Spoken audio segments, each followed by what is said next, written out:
All right, great to see you guys for live stream 134, December 6th, 1917. Welcome everybody, and let's start off right off the bat with the people that are here, and then we'll get to your quote, Tolemykus. Meandering Mike, I don't know if you're still there, but hope you are. I've got the same issues right now. I still haven't purchased another computer, and just before we went on, I took a look at my CPU usage right now. I'm over 50% around there. I was like, ouch. See how it goes. Good to see you, Tolemykus. Great to see you. Kilroy was here. I don't know if you're still around, but you said you got things to do, but it was you just wanted to pop in. And good to see you as well, Charles. Oh, Meandering Mike's still there, and he's sent me sent us a Morse code message, I guess, saying he's still here, which is great to see. Anyways, Tolemykus, let's get to your quote, which is perfect timing. The intolerable wrongs done and planned against us by the sinister masters of Germany have long since become too grossly obvious and odious to every true American to need to be rehearsed. Woodrow Wilson, and you put in, it was on the 5th message to Congress, the 4th of December, 1917. I've been noticing in the articles the past 2 weeks that they've been mentioning build-up of, with the papal peace, the Lord Lansdowne's peace thing, and then later on with President Wilson. I haven't read either of them, but thanks for letting bring that up. And let's go into I'm going to remove this one, and I'm going to add this one to the stage. You guys can see that. Awesome. And, oh, great to see you, Brian R. Smith. And awesome, good to see you as well, William Arends, for sure. Now I'm just going to go and hide this, and we're going to start off. Here we go. Well, you're going to see at the bottom there. So please let me know what you've been up to this week. But the biggie for me right now, well, two big things that I would certainly like to talk about. The biggie for sure is the Halifax explosion, December 6th. So it happened today. It's about 11 o'clock in the morning my time. So I think if we were in 1917 right now, I think about 3 hours ago or something or so. Or 2 hours ago, well, it'd been 4 hours, I think, in Halifax, a monster explosion. Brian R. Smith, William Arends may know a lot more than I do about the Halifax explosion, but let's get into it somewhat quickly because it's pretty well. I don't know what you guys know about the Halifax explosion, but up to this point, it's now beat out that big, huge mine explosion that occurred. I guess the Battle of the Somme last year, and this is the largest man-made explosion until Hiroshima. And it was based on, and it happened in Halifax. I can't remember how many thousands died right off the bat, but well over 10,000 people were affected by this. Many thousands, from what I know, were blinded from flying glass and just even the flash. I think it was like over 80 kilometers or something like that, that the shockwave was felt. Let's see if I can get into this. So it was pretty monstrous. I'm going to stop that so I can share the screen so we can get to this point, and we'll get rid of me. So I'm going to look at this quickly.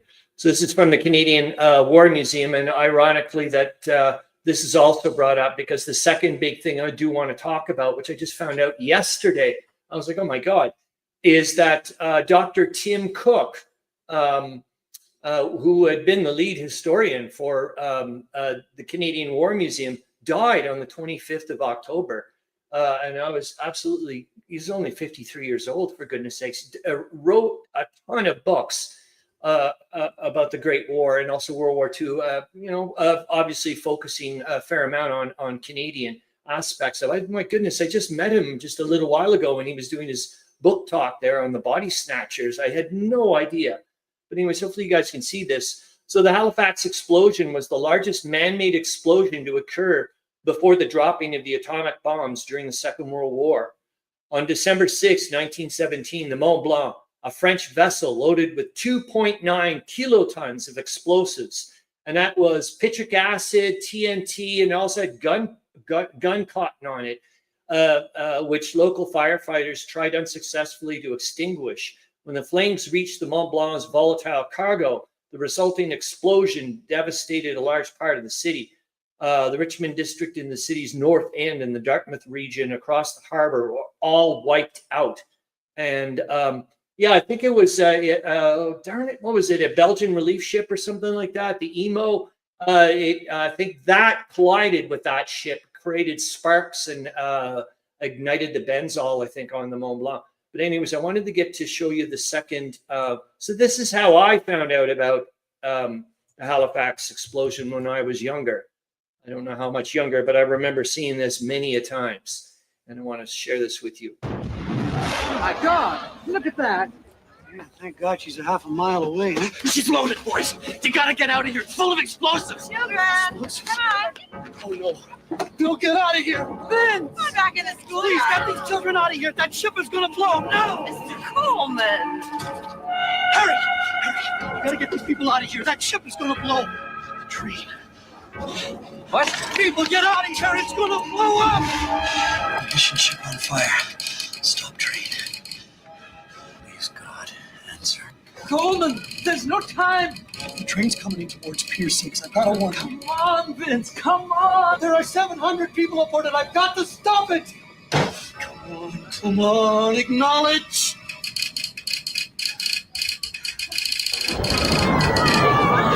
Halifax was devastated. 9,000 wounded, 2,000 dead, including Vince Coleman, dispatcher. All right, hold on. I'm going to pop this away so you guys can stop that. Yeah, as you can imagine, guys, that was pretty. So we haven't seen. Well, I haven't seen anything in the newspapers yet because it's just happened today. But hold on, I want to go back to sharing the screen so you guys can see the narrative, and away we go from there. So yeah, that was pretty. As you can imagine, I think we're going to be seeing a lot of this in the articles later on.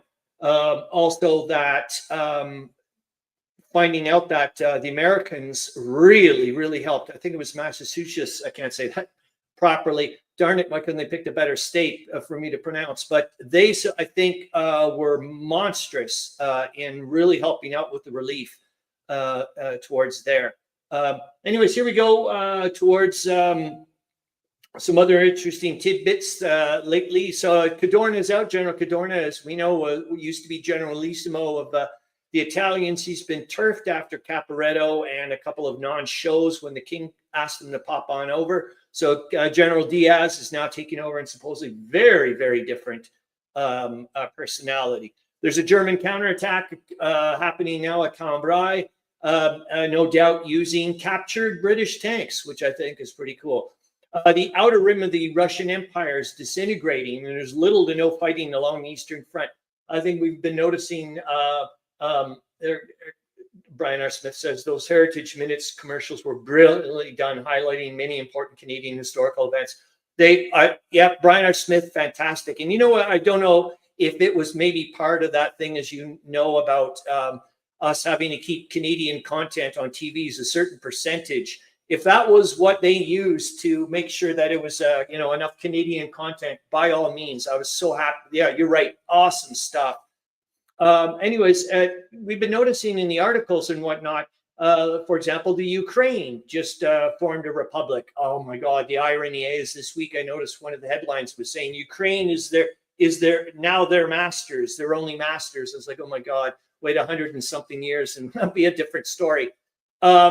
And then we also had the Tartar Republic just starting up. So it's a mess, as we know, on the outskirts of the Russian Empire. Same thing that's been going on with China, supposedly. It's just warlords all over the freaking places. So there has been, as we know, the Inter-Allied Conference going on in Paris with the Americans as well, trying to figure out, okay, we're not part of your entente. We're allied with you, but we're not going to go whole hog with you guys the way you're looking at it. Of course, also with the destruction of the Russian Empire and what's been going on with Caporetto.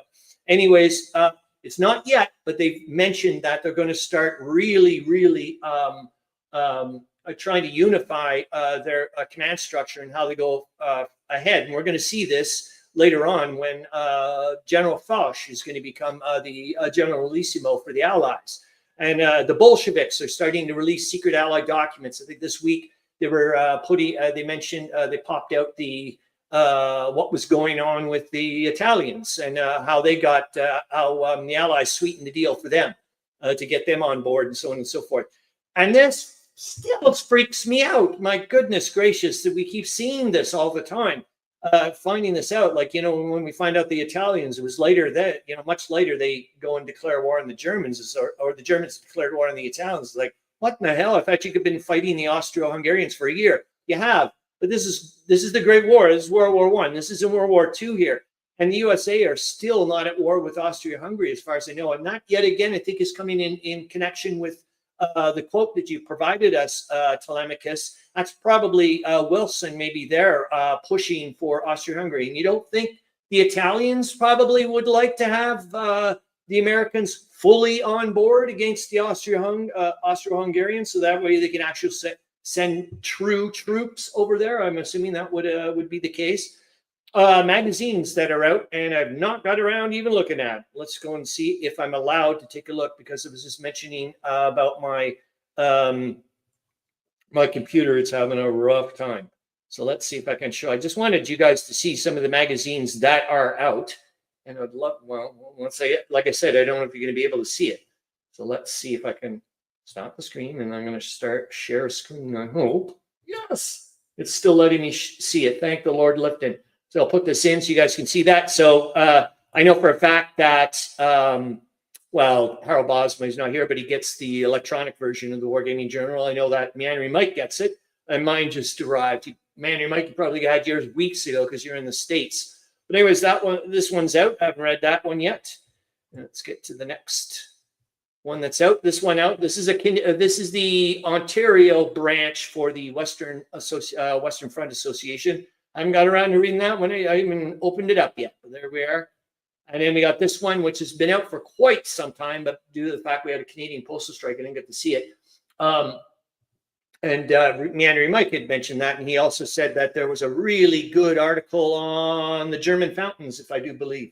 Yep, Meandering Mike just said that his war diary arrived just about a week ago. Historical Canada is a national charitable organization, Brian R. Smith says, whose mandate is to promote knowledge of Canadian history. They sponsored the Heritage Minutes. There were over 60 one-minute vignettes published. Brian R. Smith, thanks for that. Yeah, when I went on YouTube there this morning to go and try to find that link for the Halifax explosion, I was like, holy moly, there's so many I have not seen.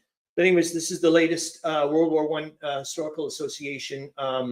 Yeah. Oh wow, William Arends says his internet is acting funky, so we're all having good old computer. Well, some of us are having computer gremlins. So the World War I Historical Association, that's their latest magazine. I haven't looked at that one either. This one was out a little while ago, but I wanted you guys to know about this. Strategy and Tactics, 11 Days War, World War I East Front, 1918. Well, we're getting there, aren't we? And then this one is the full-on Western Front Association from England. Yeah, oh my God, look at that, September. I haven't even looked at it yet. And then we have this one. I noticed this, that came, I saw this at Chapters. I don't know if you guys have Chapters in the States or anywhere else in Canada, but I mean in the world. But this one came out, and I don't know anything else about the series. I just saw this and went, oh my God, the road to Armageddon, the Central Powers during World War I. You're coming home with me, I can tell you that much. And you can see that down there, bombing Venice inside World War II's delicate mission. Too bad. Well, they also did bomb Venice in World War I, didn't they? The other way around, I think. Anyways, defining battles of the First World War. And this is the last one. This was a monster expense. I nearly had a heart attack when I got to the till. I was like, say what? I didn't know it was that expensive. Oh my God. So anyways, there we're going to go. And then I'm going to pop me there to here. And then I'm going to go to here. And so I'm going to stop the screen. And then I'm going to go here, and then I'm going to show the screen. I'm going to go back to the narrative. All righty. And now we're going to get to the articles, maybe, because we're into 14 minutes in, and I really want to make sure that we get into some of the other stuff. So update on which World War I related games people played. I know that, for example, Manny Mike, you just got the Sykes-Picot game from Hollandspiele, and I'm really looking forward to seeing how what you think about that game. That is for flipping sure. Anyways, the Tolemykus engagement question of the week. How did religious figures such as priests and nuns aid in smuggling and resistance movements? Please let me know if you guys can chime in. I'm thinking of that one, darn it, that nun, I can't remember her name. I'm not thinking of Cavill, that's the nurse. I'm thinking of one there. She was going up a freaking pole there, the telegraph pole, and doing stuff. They got her though. Anyways, now we're going to get into the who or what am I in World War I trivia. I think I did pretty good this week.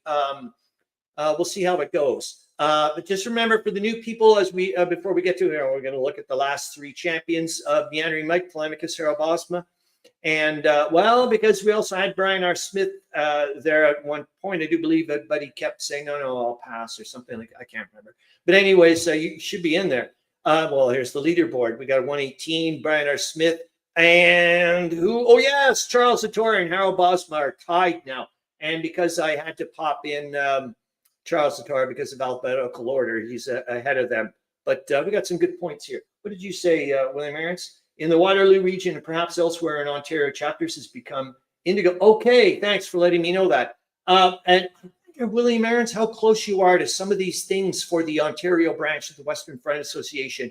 Oh, darn it. There's a talk coming up with Brian March, and I know him from somewhere, about, I think it's the British aviation. I'll go take a look at it, but I should start sending you more information about that. There's also going to be a military show coming up around that area at that point.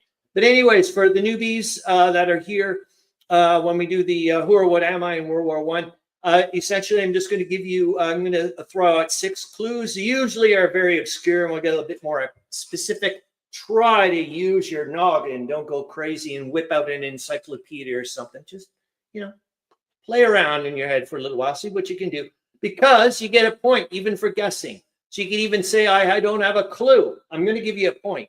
If you get the answer right, you're going to get 6 points. And then we do this bonus thing, which didn't work out too well the last live stream, but I'll give it a shot this time.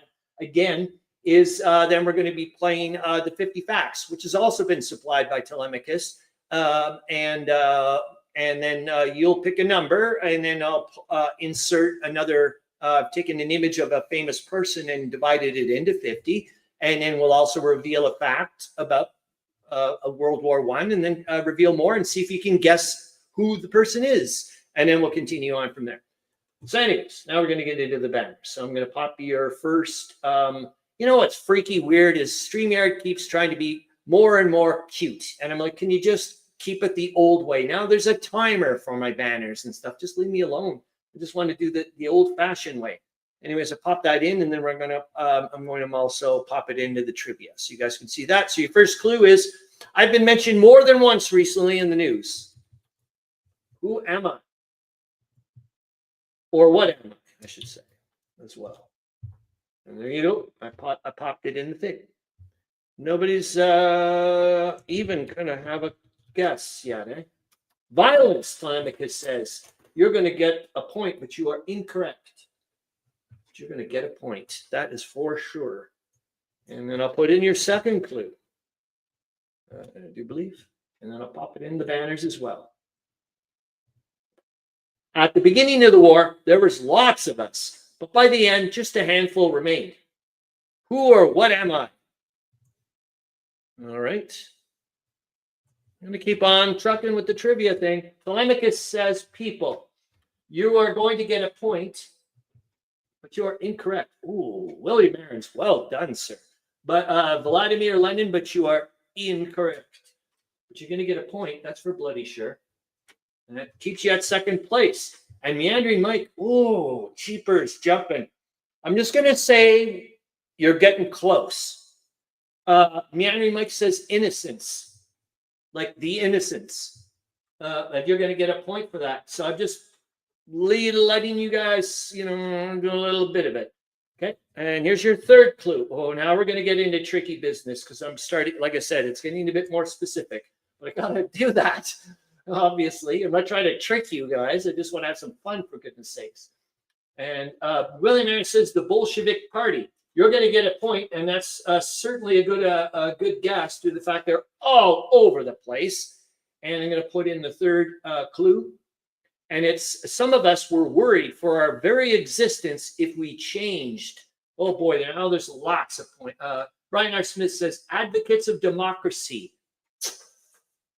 And yet again, in a weird way, awfully darn close, but you are incorrect. And I'm going to leave it at that. Oh, okay. This one, you guys are really going to get it, for sure. Come on. I'm sure you guys are going to get this one. Ooh, I like this. William Arends says cavalry units, but you are incorrect. You're going to get a point, though. And Meandering Mike says mimes.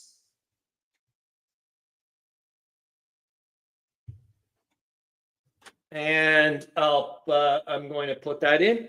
Or should I have done this? Is that better? Oh my God, William Arends. Well done, man. You got it. Hold on, I'm gonna give the next clue. You got it. Neutral countries. William Arends. Well done, man. I'll pop your thing on there. Yep, you got it. And I'll pop in the rest of them. Well done. Because I thought for sure this was gonna give it away. And this is it. This is the one I was going to pop you in here.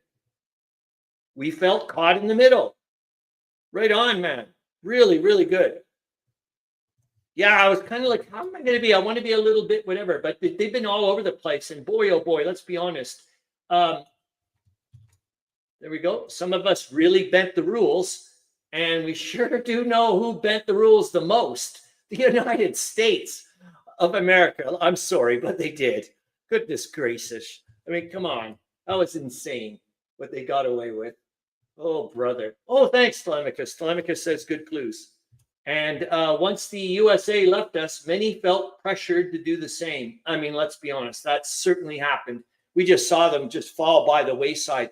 And right now, what I've been noticing quite a bit in the headlines is, well, for months now, really, is the constant ratcheting up and pressure on the neutral countries, bad mouthing them every 5 seconds in the press. It's unbelievable, like insinuations all the time. It's fantastic. And then the Brits, now that the Americans are on board, full on, they're like, okay, now we can really go crazy with the embargo. You know what I mean? It's just it's a mind bender. So fantastic, William Arends, and now you get to play the extra thingamajig. So here we go. I'm going to hopefully be able to do this. So all I'm going to need you now, William Arends, in a minute, once I get it going, I hope. Got to get to the, where are we at? 22 minutes. Okay. 50 facts. I'm going to get up the 50 facts board. Let's hope. No, yes. All right. I'm going to stop this. Come on. Come on, you. Yeah, Meandering Mike almost bit on a computer this week, but I was like, we'll wait. Oh, see, it's having a hard time here. Oh, maybe this. Let me see. Go to here. Boink. Now let's try. Share the screen. Window. I want you to see. So what am I going to do? Really want you guys to see this. I don't see why. There's nothing weird, wonky going on with my universe here. So we're going to share the screen. The entire screen. You guys are going to just see my whole bloody crazy business here. All right. So there we go. We're going to hide this. That's all these little things you guys normally don't see. So I'm going to see if I can make this. If I make me disappear, will this make it bigger? Yep. All right, and I think if I put myself in the little inserty box, that's not too bad. I haven't affected the whatever. All right, William Arends, hopefully you can see that. So what I'd like you to do is pick a number, obviously not number 14. Pick one of the numbers. It's going to help you out, blow up the picture a bit. If you guys can't see that very well, because I don't know what really you guys can see. I see it from almost like a diagnostic thing. So just let me know, William Arends, what number you'd like. Are you still there? I'll count to 5. 1, and then I'll pick a number. 2, 3, 4. Oh, William Arends says, "You must be aware how happy I am to have an anti-German job," said the young bureaucrat from the Netherlands. Well, what are we going to say, William Arends? You know what? I'm going to grab the first number there, number 7. All right, that's the number we're going to get. William Arends 7138. So I'm going to grab 7 and let's see if this bloody thing works. I'm going to get the here. Stop that. That's right. You guys are seeing everything. It's so weird. There. See how long that took for my Windows thing to pop up? Oh my goodness gracious me. Look who it is. Harro Bosma. Sorry, I was outside at a birthday party. Great to see you, Harro Bosma. I hope the birthday party is going well. We're just about to see if I can do this 50 facts thingamajig, which takes way too long. Oh, brother. But anyways, so I got to grab. Oh, yeah, I can't let you guys. Ooh, I can't do this actually because you guys are going to see the screen, and that's I'm not allowed. I'd have to do this on the off chance. So we're going to hold off for this. Yep, we're going to hold off. Boink. I'm going to get back to that. Yeah, I'm a little worried that you guys are possibly going to see the whole picture. Number 5, William Arends. Let's see what I can do in the interim. If I'm playing maybe the video or doing something to that effect. But I want to make sure, or I've got to get a better computer and not worry about these things. All right, let's get back to the narrative.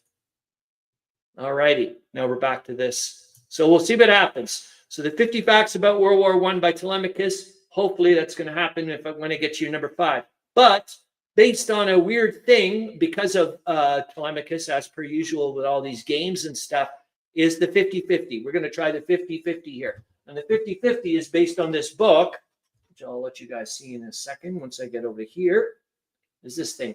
So it's one of the books I did pick up this week at a used bookstore, and it's famous, 1914, 1918. And so what I decided to do, let's have a bit of fun, is I'm going to, of course, we don't know if I'm going to be able to show you the bloody thing anymore.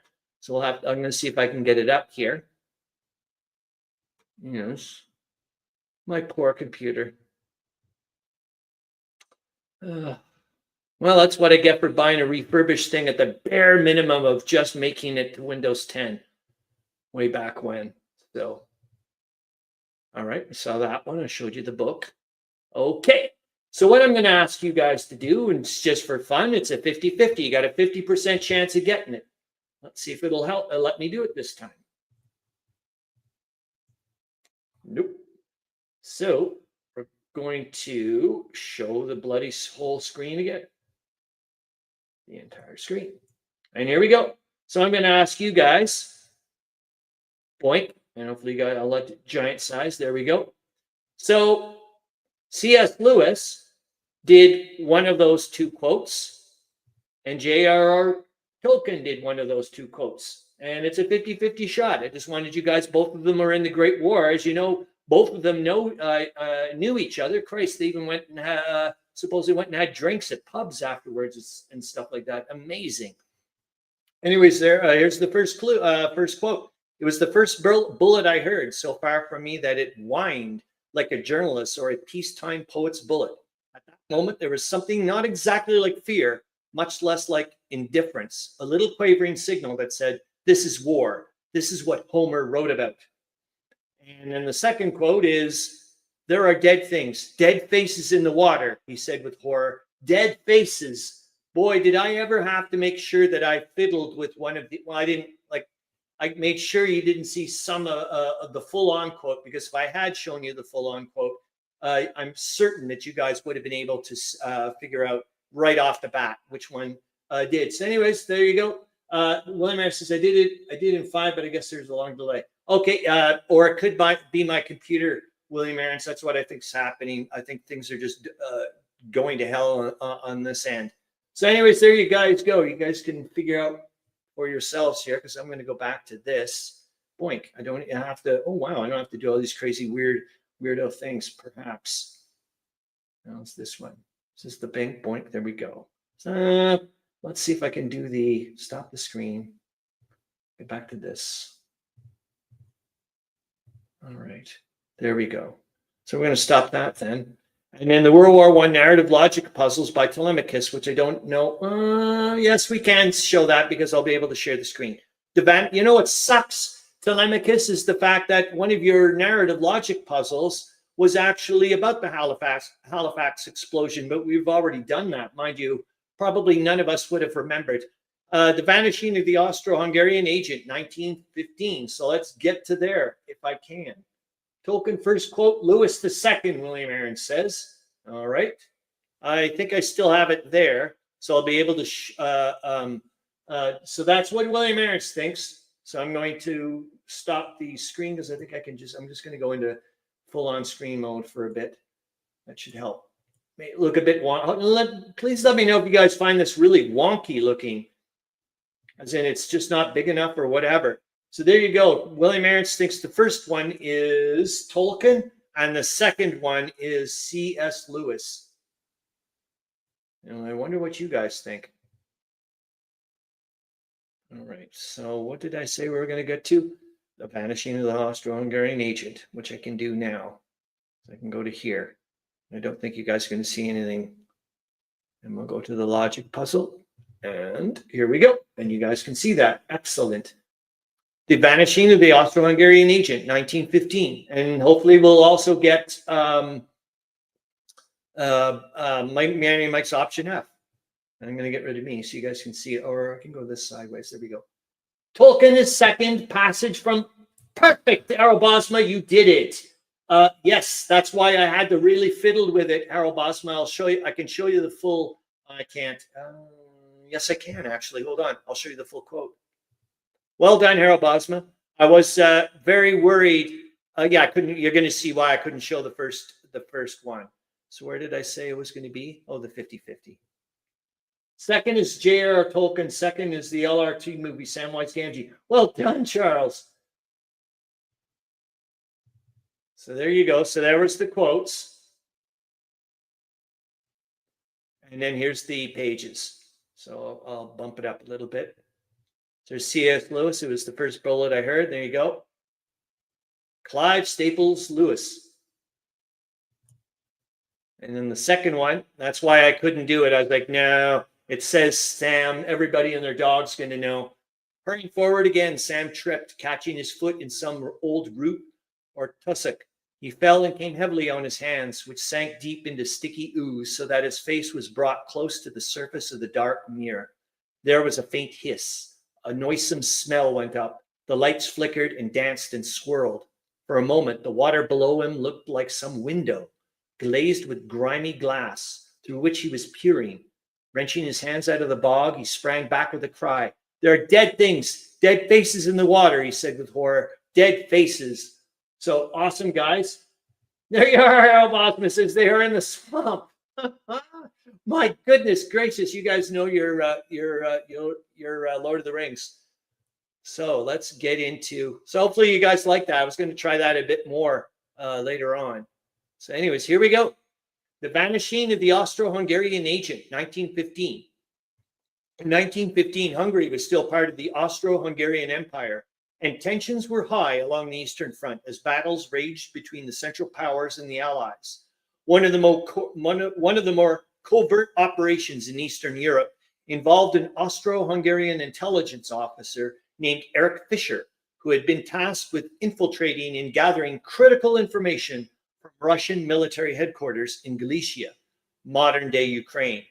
Fischer had successfully smuggled several valuable pieces of intelligence back to Budapest, but his most recent mission, which involved transporting critical troop movement plans, was sabotaged. On the night of his planned extraction, Fischer disappeared while en route to the designated extraction point in the Hungarian village of Sopron. His disappearance sent shockwaves through the Austro-Hungarian intelligence network, as it was believed that the intelligence Fischer carried could have altered the balance of power on the Eastern Front. Ooh. I have enough Amazon reward points. I was able to order the famous 1940. Really? You lucky bugger. Various rumors surfaced. Hungarian military officials claimed Fischer was spotted heading into a local forest near Sopron. A fellow intelligence officer swore Fischer had been intercepted by Russian cavalry disguised as local Hungarian farmers. It looks like a good book, Mike, and I don't know half the people they're talking about, but you probably do. Fischer's secretive courier, a horse named Aladdin, was later found dead in a nearby river. Oh, brother, this has got option F coming, doesn't it? But no sign of Fisher was found. French spies in the region claimed Fisher was seen on a riverboat heading south towards Serbia. Local villagers reported seeing two men wearing Austro-Hungarian uniforms near a farmhouse, but only one returned. Question. As an Austro-Hungarian field commander, what is the best course of action to locate Fisher and recover the critical intelligence? A. Send a cavalry unit to comb the forest near Sopron, focusing on any hidden paths or caves. B. Disguise a small team of agents as local farmers and infiltrate the Russian-controlled area near Galicia. C. Dispatch a team to recover the dead man's body from the river and search for any hidden messages inside its saddle. Remember, horse is called Aladdin. D. Arrange for a high-risk rendezvous with the French spies, hoping they can provide credible information. And E. Alert local civilians to keep watch for any suspicious activity and launch a general search of Sopron. Of course, we always have option F on the table. Just sometimes it arrives a little late. Clues and false reports. The river where Aladdin's body was found was known for carrying both Austrian and Russian patrols at various times. The forest near Sopron had numerous secret hideouts used by both Hungarian partisans and Russian operatives. French spies in the region were notorious for spreading disinformation to confuse Central Powers forces. A local farm had been used as a temporary hiding place by Austro-Hungarian operatives in the past. It was unclear whether Fisher's last contact was actually the courier or an imposter disguised as one of his superiors. And I'm just going to go back to taking a look at the A to E, looking for F. Discussion topics. 1. How did the complexity of intelligence and counterintelligence shape the operations of the Austro-Hungarian Empire in World War I? 2. What role did local civilians play in covert operations during wartime? And how did their actions influence military decisions? 3. How did espionage operations evolve over the course of the war, particularly in contested regions like Eastern Europe? 4. What role did deception and misinformation play in World War I's covert operations? 5. How important was horse-based logistics and transportation in wartime espionage during World War I? My God, this could be a first. We may not have an option F. I'm going to say rub the dead horse and hope like it may be like a lamp or something. How's that? We're going to go with that. Because here we go. Option A is the best answer. Send a cavalry unit to comb the forest near Sopron, focusing on any hidden paths or caves. I never in a million years would have picked that. Although other options seem viable, a thorough search of the forest is the most likely way to uncover Fisher's whereabouts. The forest was known for being a hideout for both operatives and partisans, and it's possible that Fisher was hidden there either by his pursuers or local sympathizers. The dead horse, C, may offer some clues, but it's less likely to lead to Fisher directly, and disguising agents, B, in Russian territory would be too risky without solid intelligence. Yeah, I thought that didn't sound too good, did it? French spies, D, were unreliable, and general civilian search, E, would not be as efficient in uncovering something hidden in such a complex and dangerous environment. Thank you, Tolemykus. And the next one is the sinking of the Russian Imperial yacht, 1915. And now we're going to get back to this, so you guys can, I just have to zip back and forth. As long as you guys can see half decent, we're good as far as I know. You know what? We're going to go very quickly to the articles here, just very quickly. Let's see if I can get to them, because there's some that are really interesting. I think it'll bring up some discussion topics. It's also something that I do want to discuss is the fact that, option F, Meandering Michael was distracted. Oh, very well. Thank you, Meandering Mike. It is freaking awesome. Actually, in my little RPG for Great War RPG that will probably never see the light of day, my little scenario, part of it is you belong, you're the group that are brought in to deal with those paranormal, gross creatures that we see from Never Going Home and all the weird stuff, that Lovecraftian stuff. Your group is called Option F. When all else fails, they send in Option F. That's what I was going to do with the group, for the RPG group. Anyways, Great British Air Fleet.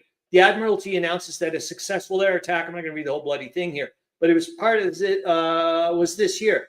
Total distance covered was nearly 2,000 miles. And he just talks about, like, we're really trucking along here now with people being able to figure out, like, the air element now is just expanding monstrously. I'm just thinking about the Great Britain in 1914. They had less than 100 flipping planes. For goodness sakes. Now they're pumping them out like there's no tomorrow. This freaked me out. Hopefully you guys can see this. So I'm going to make it, I'll make it so it's width-wide. Oops. I have to, what? You're that tiny? There we go.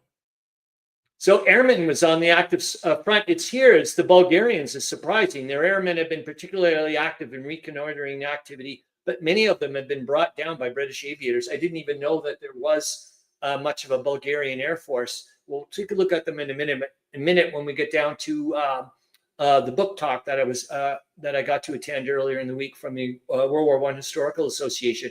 That was on Italian on a book about the Italian airplanes. It was really, really nice. The Value of Cambrai. I haven't read this yet, but I certainly would like to. And it certainly starts to correspond with the fact that they had just mentioned earlier that Germany is now mounting a monstrous counterattack. Gee, I wonder where they're getting a lot of their reinforcements from. Maybe the Eastern Front, perhaps.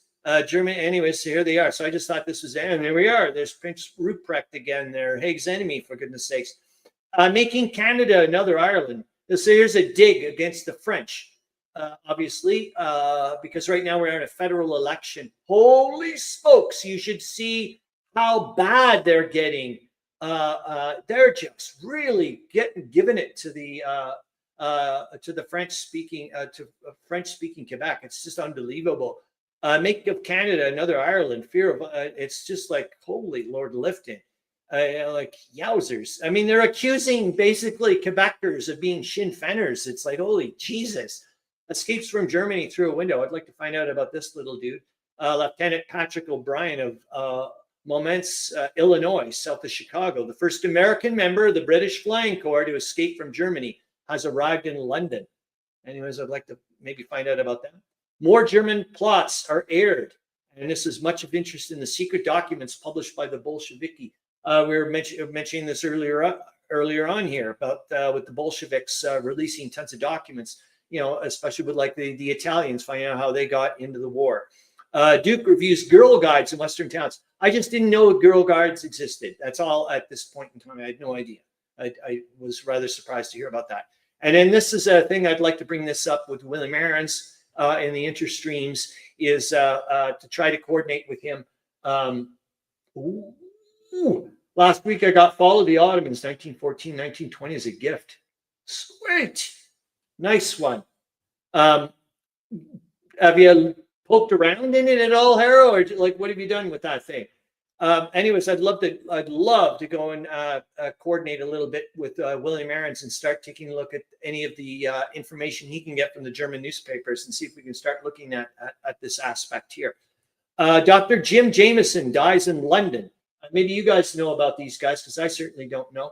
William Arends said, I won a game of the other night on Grant's Pushing Cardboard channel. It's Imperial, I can't read that, Road to the Great Wall. Really? Oh, nice.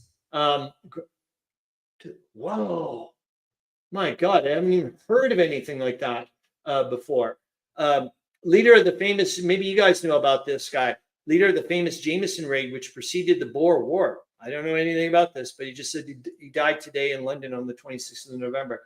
And then we're going to continue on trucking here. To back Kaiser, vote Laurier. This is how crazy it's getting in Canada right now. It's just unbelievable. I'm like, Lord have mercy.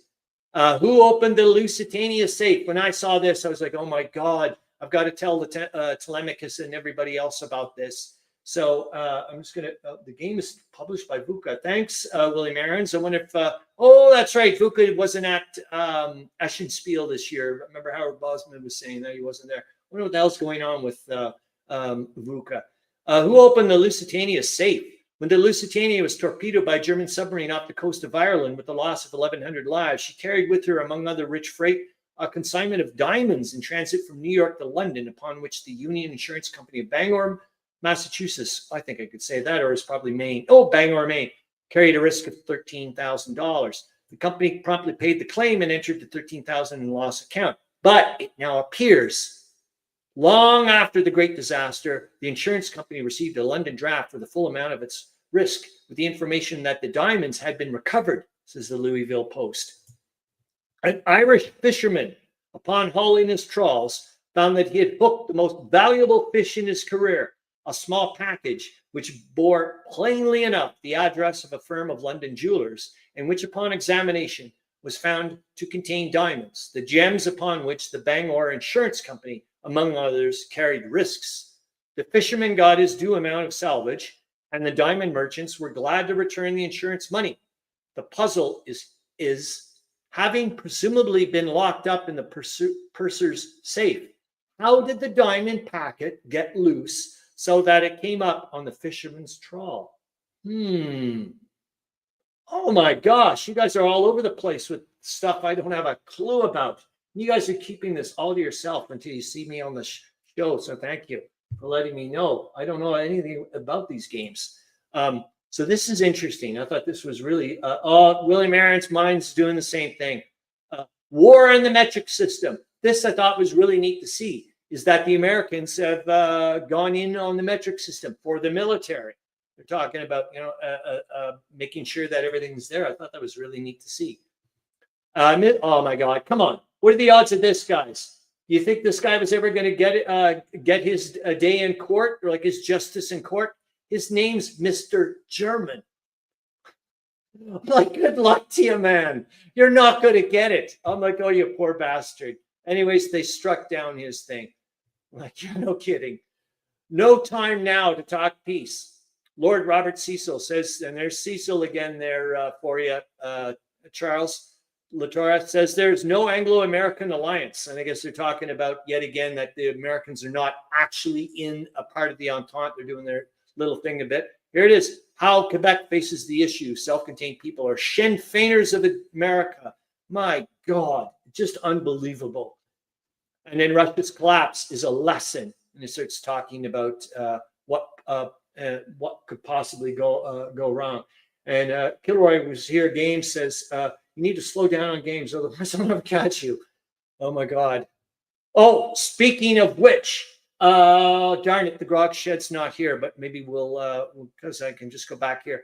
The Grog Shed, you guys probably know about this. It was mentioned in ComSim World for sale forum. Some guys, a monster estate sale, 12 pages of games. It is insane, insane. Kilroy was here. Games, what did you miss? Well, the Halifax explosion occurred today on December 6, 1917. That's the biggie. Largest man-made explosion. It beat out the Crater one a year before with the Battle of the Somme. Anyways, let's get into this. That's the biggie. So we did that. And now we're going to get into William Arends, My Case of Historical Survivor's Guilt. And I'm going to put this in. And you brought this in around, just unfortunately, I didn't get to it, William Arends, as you know, until it was after the Remembrance Day thing, but I'm sure you wanted me to insert it on the Remembrance Day, but I'm going to read it out anyways. My Case of Historical Survivor's Guilt by William Arends. I realize that the good life that I am permitted to live is because I am standing directly on the lost lives and suffering of millions of other people. The fact that there was a place for me in the U.S. Army and a reason to station hundreds of thousands of soldiers like myself in Europe during the Cold War was a direct consequence of what had happened on the eastern fronts of both world wars. If those conflicts had not occurred, and no belligerent opponent to the Western powers emerged from those wars that the Soviet Union presented, then there would have been no reason for my military service there. Later in my career, when decades of involvement by the USA and other Entente nations created the conditions that led to the Islamic extremism that produced the 9/11 attacks, I was once more put on active duty, this time to train and help administer the thousands of troops being sent to Afghanistan, Iraq, and elsewhere to fight in a war that I myself would not be called on to participate. That must have been weird. I've been honorably retired from the United States Army with the rank of Master Sergeant, but I realize that the pension and benefits that I receive have been paid for by the lives and sufferings of both soldiers and civilians, many of whom I have known, but a great many more that I will never know. My gratitude is mixed with the regret at their sufferings and lost lives. Thank you, William Arends.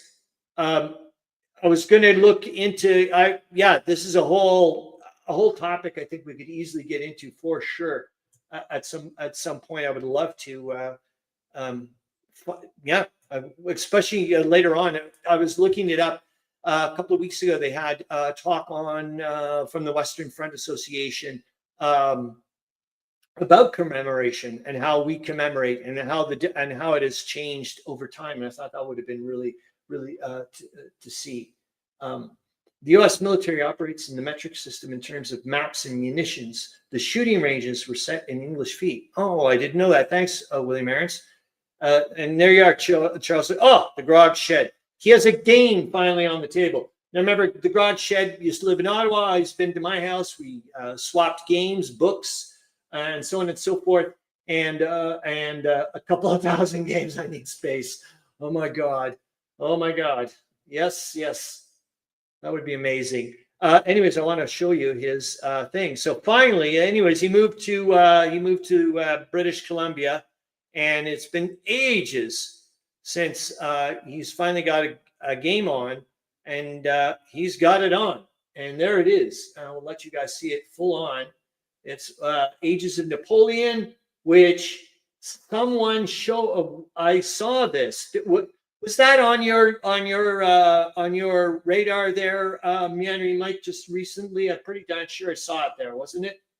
And there's his comment, the Grog Shed. Woohoo, I'm back, because it's been many months that he finally has a game on the table. So good for him, man.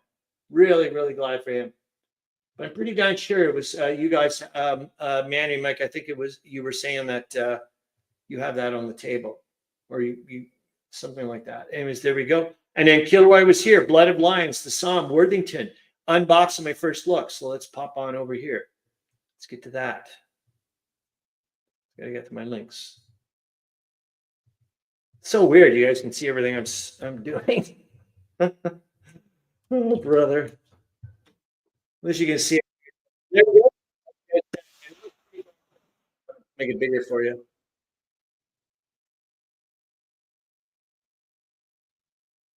I had no idea about this game. Take a look at it.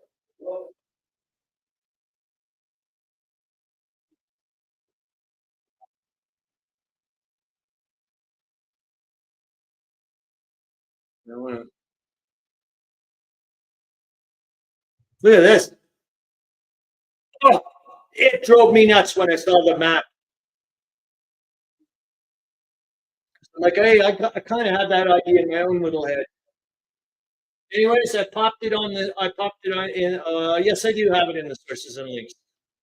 Anyways, I'm going to stop this, bring it back to here, and I can keep forgetting. You guys I can just do that. So we just did that. This is a weird one. I wanted you guys to see this. The reason being is I find this really interesting. So video of the week is going to be French soldiers unfit for further service leave Switzerland with luggage, sit on a train, and go home during World War I. And why I wanted to show this to you is because Kilroy was here, says, actually got it through the table, plays fast, and mostly a dice chucker. Very abstract trench warfare, but interesting. And that's good stuff. So hold on here. I want to show you the playlist. It's in Critical Past. Where are you? There you go. Nope, that's the crickets. Where's critical past? I love me crickets to go to sleep or just nice and chill. That's only 38 seconds, so here we go. Oh! Meandering Mike says, I have it, but not played Ages of Napoleon. The map looks somewhat similar to the Alliance map that I showed recently. Yes. And then William Arends says, I have Age of Napoleon, as well as the similar Victory and Glory Napoleon, both of which I need to bring to the table. Sweet. And then, yeah, Harro Bosma says, I want to play badly, so I could not digest. Oh, really? So was that the Age of Napoleon one you're talking about, Harro Bosma? Is that what you're saying, that it's the Worthington one? Anyways, let's start this up. I'm going to get rid of me. Now, the reason why I want you guys to see this is, why would they be unfit for service, guys? Any idea? And they look pretty darn happy. I would be. They don't look like they're unfit for service.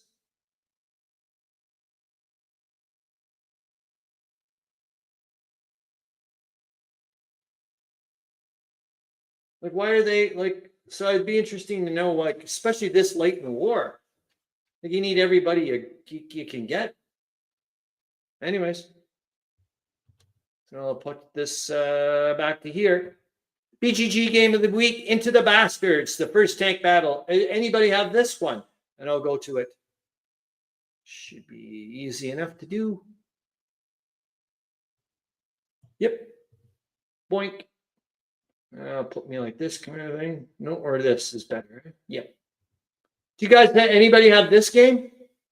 It says Into the Bastards, first tank battle, retraces the second battle of Villers-Bretonneux on the 24th and 25th of April, 1918, and allows the players to simulate the last German attempt to take Amiens as part of the Michael offensive. This bitter battle takes its place in history, above all because it saw the first tank action between the two belligerents.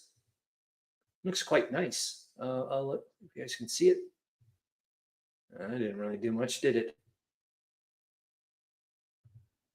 If I made it bigger. Oh.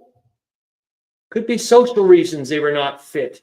It's not always about physical reasons. Yeah, I was wondering if they were like troublemakers or something.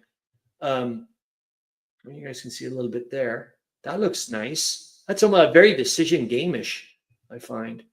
Oh, there's a much better picture. And what did Meandering Mike say?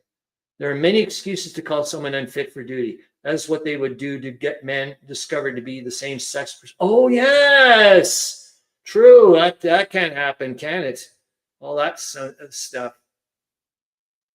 Looks fairly big rules.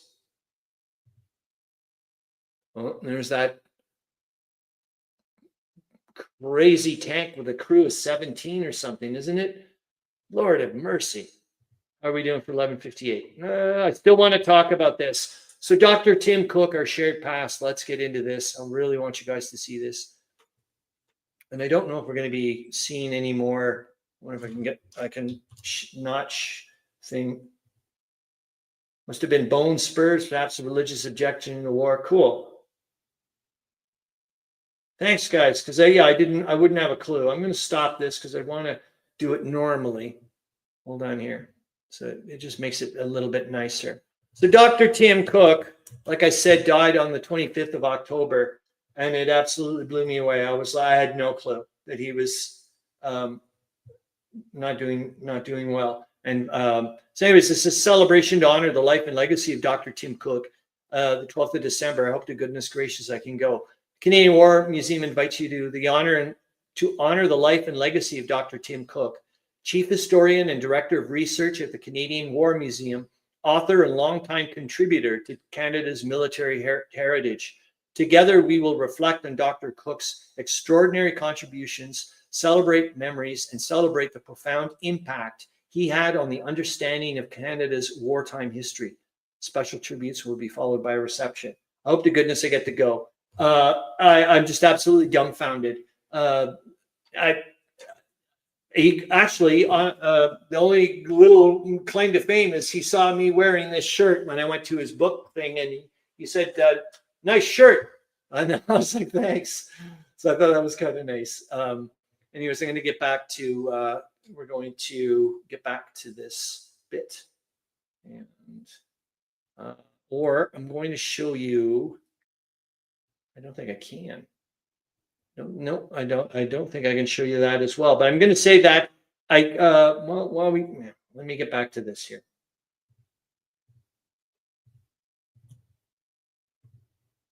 There we go. So I did go, like I said, there was a book reading for the World War I Historical Association this week. It's called the 1418 Book Club, and it was Italian aviation in World War I. And it was really darn good. Actually, Steve Scudeby, I do believe his name is, he, don't quote me on that, he was one of the founding members of the World War I Historical Association with Dana Lombardi 15 years ago. Anyways, these are the couple of little tidbits that I found out. He's very focused on the bombing aspect of airplanes, not like fighters and whatnot. But anyways, he mentioned that the Italians airdropped food and supplies. As you can imagine, with the god awful supply lines that they had up in the mountains, they set on fire forests with incendiary bombs. He said William Harris says Tim Cook has a whole shelf of books at the local Indigo bookstore. I know it is mine. I've got a ton here as well. Just sitting over here, I can see them. 1, 2, 3. It's just mine. So many of his books. The guy is a monster. That way. They set on fire forests with incendiary bombs. They bombed power plants, and he said that was the only time he noticed that there was any mention of anybody bombing power plants. I brought up in the talk that perhaps it was because of the prevalence of hydroelectric power that occurred in Italy and Austro-Hungary in that area. So maybe they were much bigger, much easier to hit. Who knows?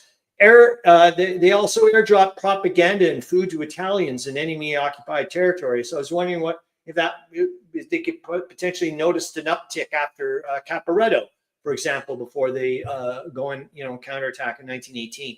And then it was about the Bulgarian Air Force as well. Did I have a link about the Bulgarian? Yes, I do. It's okay. We can go there very quickly. And the biggie thing, which I thought was really neat, and yet I guess another nod to intrigue, espionage, and Tolemykus, is they dropped pigeons behind enemy lines to their agents. And he said he could not find anybody, any other nation that seemed to have done that. So I thought that was kind of neat. And then, that's next Friday. And then this one I can show you guys too, I hope. Boink. And I'll get rid of me so you guys can see this even better. So World War I, Bulgaria Air War. And the country, however, did not have the technological industrial capability to design or build military aircraft. So as you can imagine, most of these are, German loners. But I wanted you to...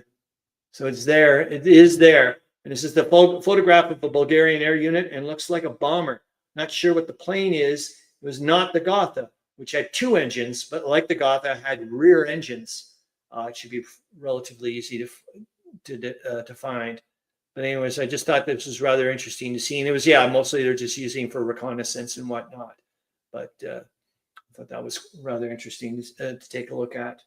And let me get back into the screen. Boink.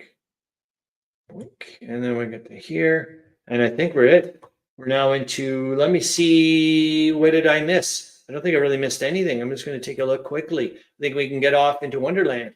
As in, we did the video, we did the trivia. My goodness. Because I didn't, I think now we're just going to go straight up into... I think we did. We did all the articles. We did bloody everything. I'm rather shocked, to be honest with you. Here we go. And I think you can notice behind me, the bookshelves are a little bit different. I'm reorganizing, trying to put things according to theme, so they're all over the bloody floor. I can get rid of this. I don't have to do that anymore. I don't have to do that anymore. I can get ready for our after-hours show. which, you know, if anybody else doesn't know, we usually just I read out the war summary. And if we got some ATA from the William Arends translation nutrition, which is translated material from German newspapers, those are included as well. And I'm going to get into the after hours news summary. So all I can say is thank you, everybody. I don't know when the next live stream is going to be, just due to the fact that I've got a potluck dinner on the 20th, which is 2 Saturdays from now. So that would interfere with that. And then we also have Christmas crazy nonsense going on, you know, all the holiday stuff, everybody and their dog doing stuff during that time a little afterwards. So I'll see how everything goes. But I want to say that thank you for showing up.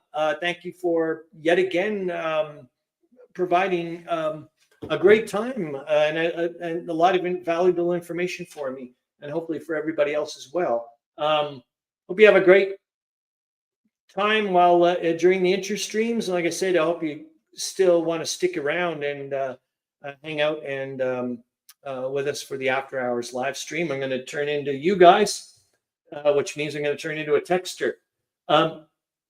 Yeah, that's a possibility, Meandering Mike. I think I may do like just a little, maybe some little whatever, I don't know, a little thingamajigs, because I do have some ideas that I would like to do.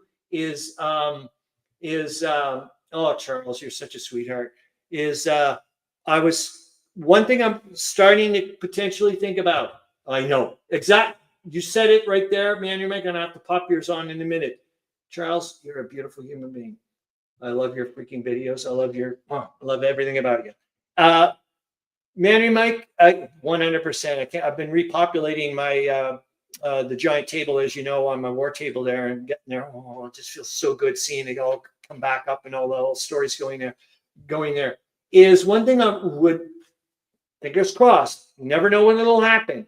Remember, I've got an in now with the World War I Historical Association. I'm talking with some interesting people and a lot of knowledge and whatnot. And same as William Arends, I guarantee it's the same way when he takes a look at all the articles in the German newspapers, overflowing with stuff. I would love to sit down with a couple of people live and just record or do a live stream with you guys and go through the newspapers. You know what I mean? Like, just like they used to do. I think it was called like a show, like Headline Hunters or whatever. And we'll just go through, and if something catches somebody's eye, because there's so many articles, and go, hey, wait a minute, what this crazy article about this? Or it'll bring up oh yeah, remember about these guys? And the discussion will start. You know what I mean? And away we go. That would be freaking amazing. So I'm really, really interested in trying to do that. And I think it would be, I would love to get other people's opinions live, voice-wise as well, not just me. That would be awesome. I want to be one of many is what I'm trying to end up eventually becoming in with these things. All right, I'm going to pop it on the after hours live stream. I am going to become one of many in a minute because I'm no longer going to be able to talk. I'm just going to be a texter like you people. All right, have a good one. See you later. I'll share the screen. Boinkity boink. And away I go. See you later, guys. I'm still here, but just like you, now I'm a texter.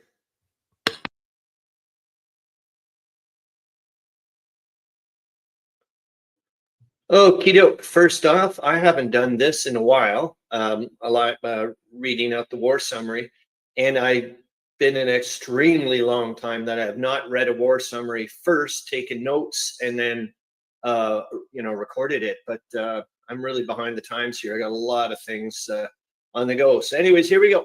It's going to be from November 29th to December 6th, 1917. The war summary for live stream 134. Here we go. The Italian crisis, so it's all new to me too. The Italian crisis is past, and the credit is due to the Italians alone. This is the comment of General F.B. Maurice, Director of Operations at the British War Office, who adds Anglo-French troops are now available in sufficient quantities to satisfy us that the situation is secure. Are Canadian troops on the Italian front? A field service postcard received by a Torontonian from a brother with the forces and dated Rome raises the question. In the descriptions of the arrival of British troops in Italy, several references have been made to their bans. Very few British regiments on the West Front have bands, but many of the Canadian battalions have. I wonder, what are they talking about, bands? Oh, you mean musical bands. The presence of General Currie in Paris and the interviews he is giving may be camouflage. Oh, interesting word. Remember, sorry, this is all first for me as well here. Nothing in official or unofficial reports direct from the front can be said to confirm these surmises. There is no direct confirmation of the statement that the Italians had commenced a big offensive, taking the first and second line of German trenches and inflicting on the foe extremely heavy losses. The report making these claims gave Rome as the basis for them. In the meantime, however, it is not improbable that the Allies in Italy may be able to undertake an offensive on a big scale soon. While the Berlin War Office says that there are no new developments on the Italian front, and the Rome officials do not record any unusual occurrences, it may be pointed out that news from this area is usually more than a day old. Big events not yet officially announced may have happened during the course of yesterday. We shall soon know. Unofficial reports from credited correspondents at Italian headquarters, and which are, of course, closely censored, say that the enemy is still attempting to break through between the Bretna and Piave rivers and using his men with a desperate recklessness that bespeaks a desire to gain a decision, because he must at that very quickly or face the alternative of a retreat later with the mountain passes through which he must withdraw blocked by snow. There's no real light on the situation in Russia. The best elements in the country are against the move of Lenin and his crew, but the latter are for the present in control of the negotiations with the foe.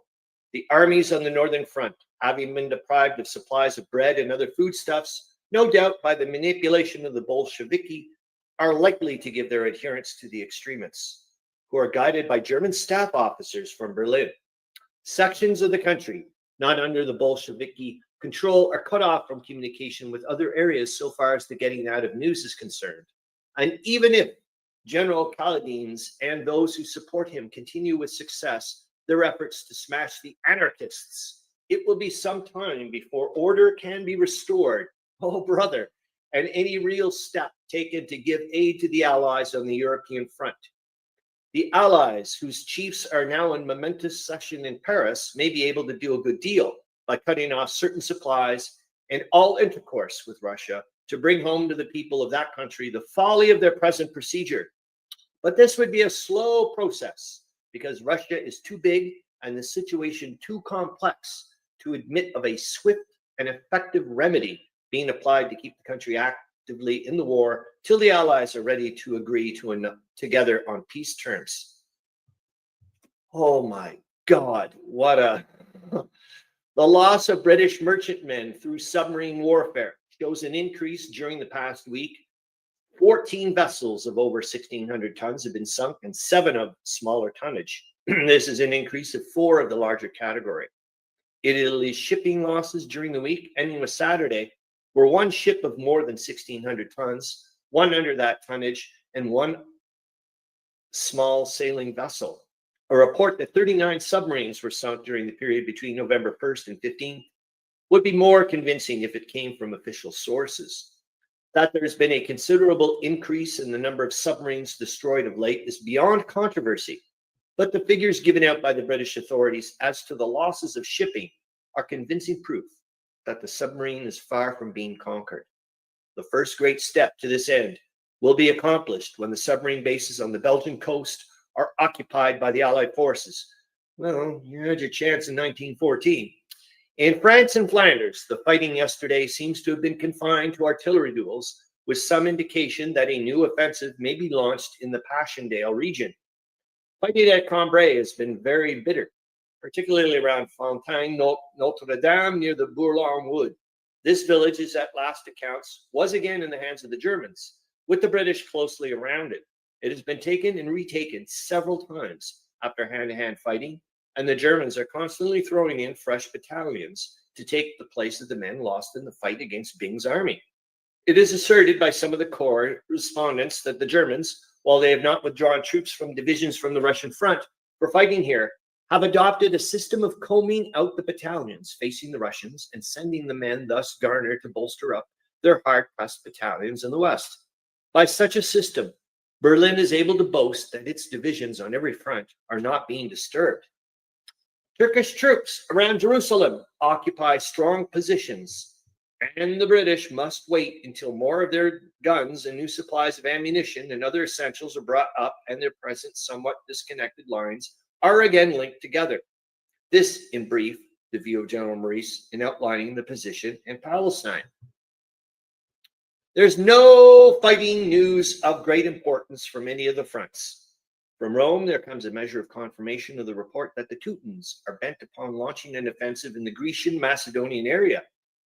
10 miles northeast of the Adriatic seaport of Avlona, the Austrians launched a heavy attack on the Italian forces, but were repulsed with considerable losses. The fighting took place 2 or 3 days ago. It may be intended as an advertisement to the world that the Central Powers are active on every front, and it may mean that if the enemy definitely fail in the Italian area, where for the present they are unable to make progress, they may turn their immediate attention to the Macedonian front. Russia continues to hold the center of the stage at the present time. A Copenhagen dispatch declares that the Swedish legation in Petrograd is acting as mediator between Russia and Germany, and has already forwarded to the Berlin Foreign Office the proffer of a truce and peace negotiations.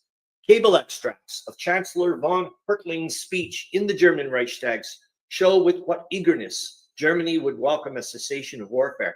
Holy crap, that's their third chancellor in a year. German chancellor in a year, as far as I know. News from Russia continues contradictory, but with nothing definite upon which to base a hope that the Bolsheviks not to continue in control, at any rate, with what government there is just now. The state bank at Petrograd has been seized by Bolsheviki officials who are running the institution. The resignation of its managers have been enforced by the methods of the government. It is thought there has been a renewal of street fighting in Petrograd owing to the apparently mutilated condition of a number of telegrams relative to affairs in that city. But of this, there is no confirmation. Hopes that the fraternization of Russian and German troops has had some effect on the latter and may eventually result in a real revolution in Germany have slender ground since the invasion of Italy. It is too early yet for the German people to come to a realization of the checking of that invasion. And unless the Allies are in a condition to begin a really great offensive against the Teutons and drive them out of Italy, the Pan-Germanic element is likely to be supreme in regard to Teutonic conditions, forming a basis of peace negotiations. On the Western Front, it would seem that the British in the Cambrai area are reorganizing and resupplying perhaps for another advance. The attack may be launched soon. The Germans report that the British are shelling Cambrai and that the town is on fire in some sections. As the British dominate all the roads for a considerable area in the Cambrai sector, it would not be necessary for them to deliberately shell the town unless the Germans are shelling from it. However, much of the British might want to save the place. There's little chance of the Germans leaving any city or town intact unless they're driven out of it by a complete surprise attack. German critics are now acknowledging, rather grudgingly, that the tanks played a great part in General Byng's success around Cambrai and that the attack was really a surprise.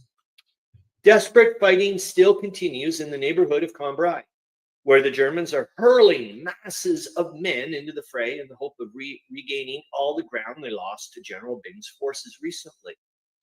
The British headquarters report last night stated that 10 hostile attacks delivered on this front within the last 24 hours had been completely repulsed.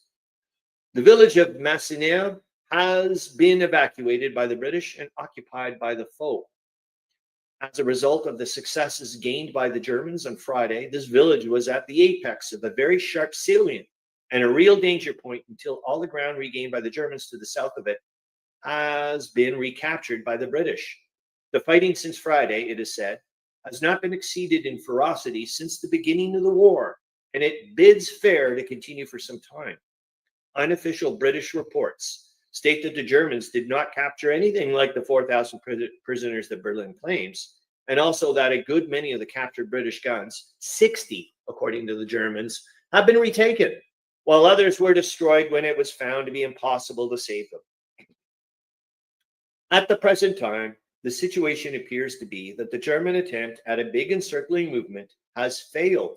At the most advanced part of the line toward Cambrai, including the high ground of Bourlon Wood, the British have held fast and have repulsed every attempt to dislodge them.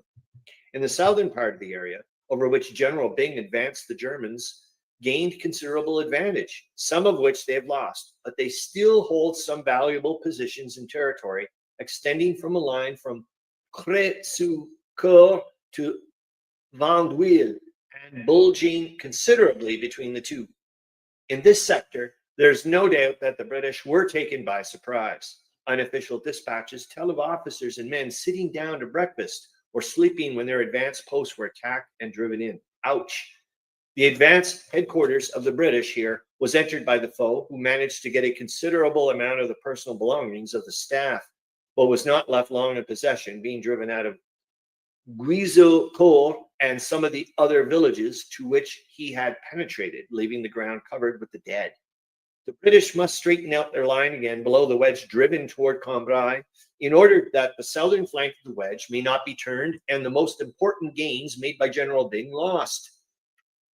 Prince Rupprecht, who commands the enemy in this area, aka Haig's enemy, is said to have used 10 divisions in his drive on the southern section alone and a stronger force in the north. They charged in solid masses as in the earlier days of the war, and in some places had no barbed wire or other entanglements to encounter, owing to the recent occupancy by the British, whose defensive measures were not yet complete. British artillery and machine guns inflicted terrible losses on the enemy, whose losses apparently were far too high for the advantage gained. It is stated that American pioneer troops who were building railways and roads near the line of the fighting dropped their tools, seized rifles, and took part in the struggle, giving a good account of themselves. At one time, the Germans passed British dressing stations where ally and foe, wounded alike, were being treated. Nice to see. They did not molest the doctors and attendants either in their advance or retreat from this area. You'd be an idiot too, wouldn't you? In the Passchendaele area, there were some engagements of a limited nature Saturday and Sunday, which resulted in the capture by the British of several strong points. I mean, I would never, ever, ever harm a healer on either side, because that person can heal you. General Allenby reports that the reinforced Turkish armies have attacked the new British lines around Jerusalem on several occasions during the past few days. The British have also undertaken a series of raids and minor attacks on the enemy, with the net result that some 700 Turks have been taken prisoner. General Allenby's arrangements are apparently making good progress, and it would seem that the necessary supplies and equipment for the final engagements, with the capture of Jerusalem in view, are reaching him. Having failed in their efforts to break the Italian line of the northern sector, it is reported that the enemy is now attempting a crossing of the lower Piave River, but so far without success.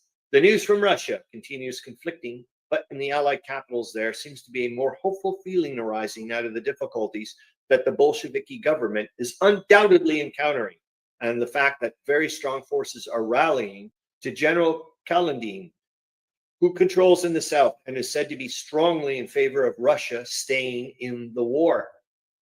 A battle that will go far toward deciding the issue on the Western Front is waging in the Cambrai area, the Germans having resumed their attacks in great force yesterday. The fighting, which was at first a somewhat limited front in the southern sector of the battlefield, extended before long from Gonluil to Marceau, forget it, says the official story, while press dispatches say from a point near Vandeuil on the south to as far north as Messonnières, between 8 and 10 miles. At, boy, do I ever have to work on my French, at La Vaquerie and east of Marcol, forget that word again, the British line was slightly withdrawn. Elsewhere, it was tightly held. The bridgehead on the Scheldt and Marcoing has probably been lost. The British must hold in this region to prevent a forced withdrawal of their detachments to the north. General Byng's Third Army in this area is reported to have been strongly reinforced, which was to be expected in view of the narrowly averted disaster of the earlier battle and the great strength of the foe. The Germans so far hold the greater portion of their gains, but in this regard, They've not equaled the bite taken by General Byng, who got 60 square miles of territory against 12 to 16 recovered by the foe. Beat that. Berlin's claim as to the prisoners and guns continues to mount and is placed in their latest communication at 6,100, respectively. They do not, of course, admit that any of the guns were their own, which was probably the case, and the British are not making any admissions about the number of men they lost as prisoners. How many tanks did you lose to the Germans, I wonder? Huh? Some small area of ground were regained by the British southwest of Boulogne and on the extreme southern portion of the line, but the struggle is continuing unabated. I do believe we were watching a captured British tank take out a street post in Paris a couple of live streams ago. Not Paris, Tabarnouche. What am I saying? Jesus H. General Haig and his staff, no doubt. I mean, I'm sure the Germans would have loved that. General Haig and his staff, no doubt, welcomed to the opportunity, but it was a French land post. And his staff, no doubt, welcomed the opportunity to come to close grips with the Germans on this front, in spite of the initial advantage that Prince Ruprecht gained in his counterattacks. Or would it be? Where the hell is Cambrai? We'll have to find out. The mud of Flanders prevents any swift, or at least I need to find out. The mud of Flanders prevents any swift advance from the positions gained around Passchendaele. And as the Germans evidently thought that they were to be left in security on the rest of the line, except for a few local attacks during the winter, something has been gained in addition to the ground one in giving them a real shock and in forcing them to come into the open and fight. That the battle will continue for some time is a certainty. Cambrai and their important roads radiating from it are not secure for the Germans unless the British can be forced farther away. And the British gains will, to a considerable extent, be nullified unless they can recover the lost ground on the south.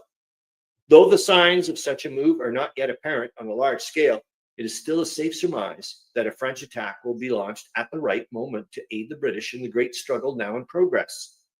There is a hint of this in the intense artillery duel north of the Chemin des Dames, where such a French attack would most likely develop. On the Verdun front, the French have repulsed another of the offensives that the Germans incessantly undertake. It is officially announced that German East Africa has been cleared of the enemy. This closes a long campaign in which British, including Boers and Indians, Portuguese and Belgians, have displayed courage and resourcefulness under most of the trying conditions. Germany has now lost the last of her colonies. Rome reports movements on the Asiago front, which indicate a reorganization of the foe forces there, and which suffered very heavily in their futile attempts to break through the Italian lines and drive southward. The Austro-Germans may be strengthening their forces on the north with the intent of attempting a new drive from that direction, or because they fear a renewal of the Italian attacks now that the British and French reinforcements are taking their places in the front lines. It is significant that German leaders are beginning to make the excuse that climatic conditions have for the present halted the offensive. This may be a blind to hide the real fear of the Western developments or a way of acknowledging that they cannot go on just now.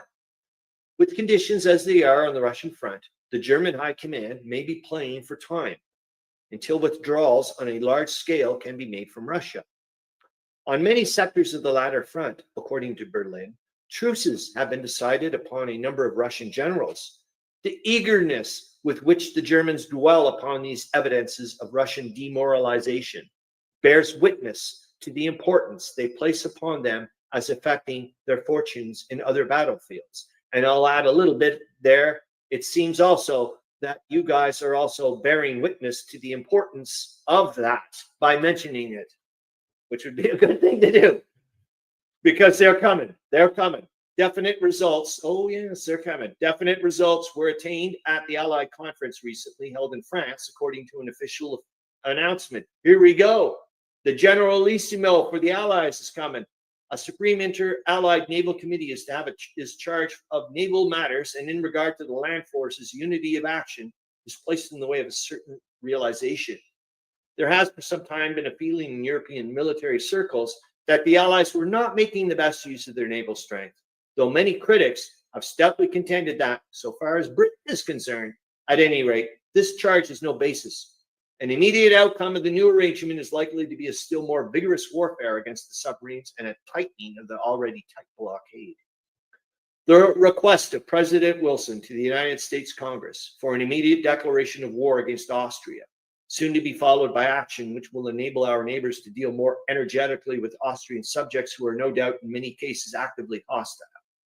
It is also believed that it may result in the dispatch of American reinforcements to the Italian front. Many United States military men think that their forces could be better used there than on the Western Front, and the president is said to have privately expressed that view yesterday. It is also pointed out that transports and supply vessels would not then all have to be run the gauntlet of the submarines to landing places on the British coast, and the greater seaboard area by landing in Italy would some extent lessen the U-boat menace against steamers going from this side of the water. This, however, is a question on which the experts do not agree. Things appear much brighter in the British camp this morning. The battle probably has not yet run its course, but the defenders from now on will be in much better shape to handle the situation. This, from the Associated Press correspondent of the British Army in France, indicates that General Byng's forces have been strongly reinforced by men and guns, and that there is a feeling of confidence in their ability to hold their lines in the Cambrai area. Yesterday's activity seems to have been confined to the artillery. As the stories of the fighting begin to come in more freely, it is obvious that the Germans made the greatest attempt they have undertaken in many months to secure a decisive gain over the British, whom they undoubtedly outnumbered in the earlier period of their offensive. The greatest advance made by Prince Ruprecht's men was at La Vacquelle. Oh, brother, Vacquelle. Forget it. Where the Germans fought their way through the town and penetrated the British line for a short distance. The British, however, are hanging on around the town and hill 133 above it. For these positions and for the ground of the south, where the enemy also made some gains, the fighting is likely to be most severe. The British will not feel comfortable until the menace against Bourlon Wood has been removed, so that their dominance of Cambrai may remain undisturbed. The German report of yesterday deals with the previous day's fighting, both here and in the Ypres area, and as usual, claims the repulse of all British attacks. Austro-Germans on the Trentino front made an attack against the Italians after heavy artillery preparation yesterday, but without result. Farther east on the Asiago Plateau, and also between the Bretna and Piave rivers, lively advance post actions resulted favorably to the Italians. The artillery duels have been very heavy, and the indications point to a renewal on a large scale of the offensive so recently checked, with greater losses to the foe. The Italians and their allies are in much better shape for resisting the enemy than was the case when the latter was pushing on in the hope of smashing the Italian armies beyond reorganization. It is doubtful, however, if they are the match of the Austro-Germans in artillery in view of the enormous losses of the Italians in this arm.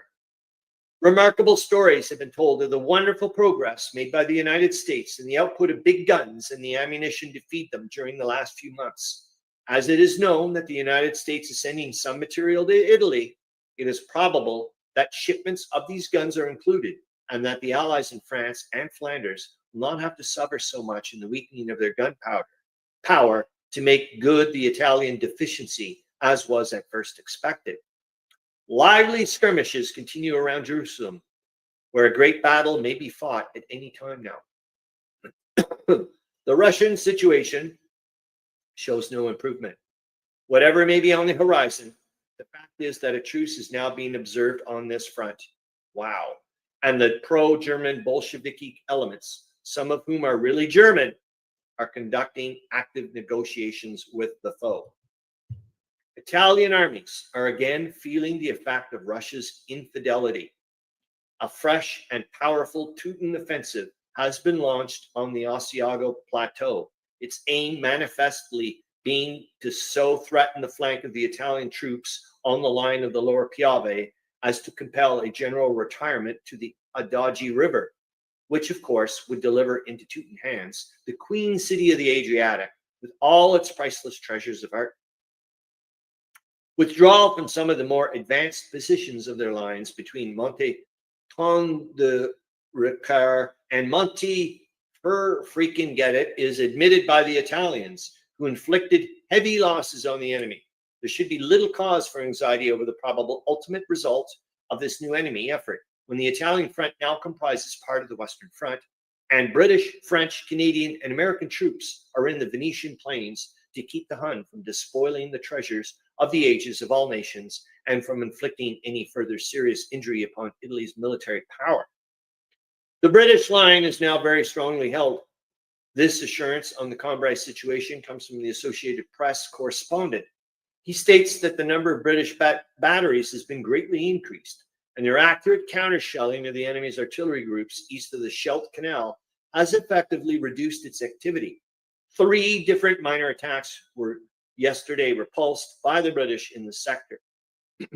General Byng is not likely to be surprised again after the recent Teuton stroke against his freshly won gains. Major General Maurice, Director of Operations at the War Office in London, admits success for the foe last week and says that the British may have further adjust their lines, in one section being placed in an awkward position. He intimates that the German claim of 100 British guns captured is probably exaggerated. Hold on, I just want to see what the last page is for me. I got them all printed out, but I never read them. Just want to see if it is. Oh, this is the last page. There is nothing especially reassuring in the figures of losses of British shipping through the operations of German submarines. 16 merchant vessels of 1,600 tons or more, on one vessel under 1,600 tons, were sunk during the week by mines or submarines. The losses during the past 6 weeks have been, and I'm not going through them, you can see them for yourself, a lot. The extraordinary decrease in sinkings during the first 2 weeks in November has not continued. Well, let's see that. Yep, you're right. November 7th, it was only 8.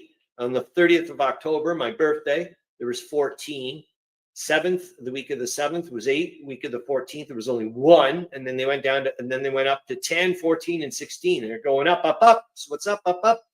The enemy's efforts seem to be as effective now as they were before the dip, which encouraged the hope that some new and greatly improved method of dealing with the underwater pirates, ooh, I love that, had been discovered. Doesn't that sound like Jules Verne kind of thing? But the ratio of loss incurred last week, though serious, is not high enough to constitute a menace to the Allied cause. Mr. Arthur Paulin, the naval expert, now visiting Toronto, is of the opinion that the rate of loss shown 6 months ago would have forced the Allies, if continued, to grant Germany a compromised peace by the spring of 1919. Oh my God, I'm sorry, I would just love it if Mr. Arthur Paulin was allergic to pollen. It would be so cool.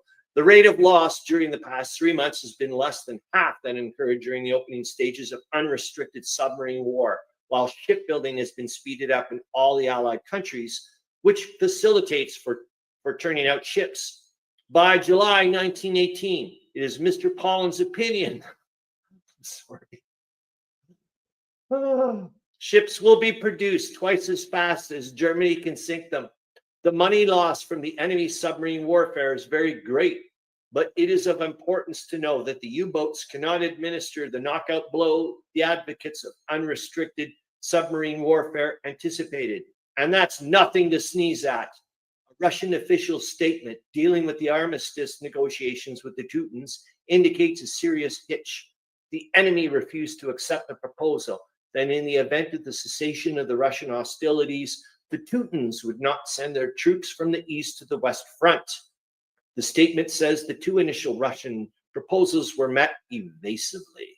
That the Bolsheviki should make such a proposal as that which the foe promptly refused indicates a rather surprising leaning towards the interest of the Allies on the part of those at present in control of Russia's destiny. Wishful thinking, people, wishful thinking, but keep on wishing. More tragical in some respects than the almost complete paralysis of the Russian fighting machine and the consequent delivery of that nation's fate into the hands of the Teutons is the isolation of Romania. Entering the war through the pressure of Russia, the brave Romanians, entering the war through the pressure of Russia. Bullshit. They went in for advantage, man. The brave Romanians, we're looking for, anyways, with a large part of their land overrun by the foe and themselves practically without a country, are now quite helpless as a part of the Entente alliance. Cut off on all sides from assistance by the Allies, Romania will, if Russia effects a separate peace with Germany and Austria, be forced by the exhaustion of her supplies to cease hostilities. Berlin yesterday announced that the armistice negotiation with Russia had now extended to Romania. This, however, was promptly denied by a British official last night in London. To encourage Romania to hold on at least until the fate of Russia's belligerency is decided, the United States government has sent to the former a message of sympathy and hope. Yeah. Assisted by the Russians, British troops carried out a successful operation north of Baghdad, which is totally cool. They really want to mention Russia. They're still in there, driving the Turks back and capturing prisoners and guns. General Marshall's forces are now independent of the Sakat-Tutan Pass in the Jebel Haran range. Because remember, General Marshall took over for General Maude. Yep, as far as I know. All right, I think I got that right. It was General Maude that just passed away recently, didn't he? From cholera, I think. Anyways, I hope that went well, and I'll see you later. Hope you're having a great old time in the intertime. All right, bye.